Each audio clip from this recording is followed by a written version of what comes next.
জামা এবং জামার হাতা, একটা প্রশ্ন আমার আপুরা আমাকে প্রায় করে থাকো। আজকে সেই প্রশ্নটার উত্তর দেওয়ার চেষ্টা করব।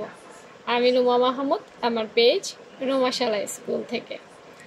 সবাই কেমন আছো আপুরা? হাতা খুব ক্রিটিক্যাল একটা জিনিস। পুরো জামার মধ্যে হাতা অ্যাটাচ করাটা খুবই ঝামেলা একটা ব্যাপার। আমার স্টুডেন্টদেরকে যখন আমি শেখাইতে যাই তখন অনেকেই দেখা যায় যে আগে থেকেই সেলাই কাজ শিখে এসেছে, এমনটা হয়। অনেকে পাশের বাসার কারো কাছ থেকে শিখে এসেছে, অনেকেই আবার দেখা যায় ইউটিউব থেকে কিছু শিখে এসেছে।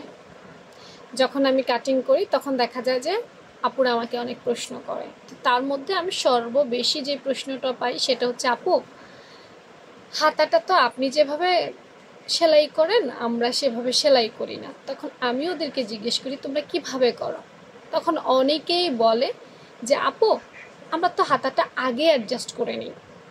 অর্থাৎ যখন গলা এবং কাঁধ সেলাই করার হয় তখন আগেই পুরো হাতাটা এ প্রান্ত থেকে ও প্রান্ত পর্যন্ত টোটালটা সেলাই করা হয়ে যায়।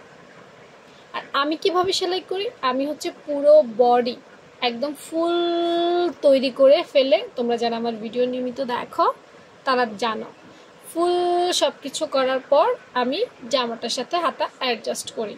এটা হচ্ছে আমার নিয়ম, যেটা প্রফেশনাল নিয়ম। তো আমার আপুরা আমাকে এটা বলো যে আপু আমরা এভাবে শিখেছি বা আমরা এভাবে করে এসেছি।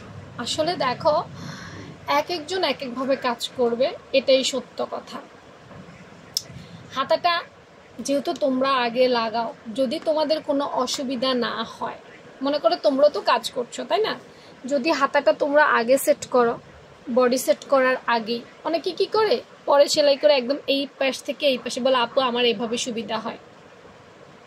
তোমাদের যদি কোনো অসুবিধা না থাকে তোমরা করতে পারো, কোনো অসুবিধা নাই। তো সবাই যে সব নিয়মে করবে, সবার নিয়ম যে একই রকম হবে সেটা তো কোনো কথা না।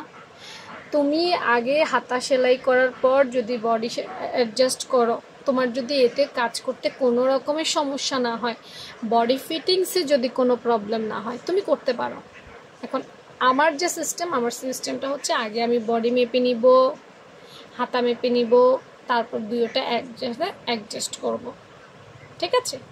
আর তুমি কি করো বা তোমরা কি করো, অনেকেই আগে হাতাটা আটকাই নাও তারপর বডি সেলাই করো, তাই না? তো কারা কোন নিয়মে করো, কারা হাতা আগে লাগাও, কারা হাতা পরে লাগাও, আর আগে লাগাইলে কি সমস্যা, পরে লাগাইলে কি সমস্যা, একটু অভিজ্ঞতাগুলো কমেন্ট সেকশনে জানাই দাও। ভালো থেকো সবাই, আল্লাহ হাফেজ।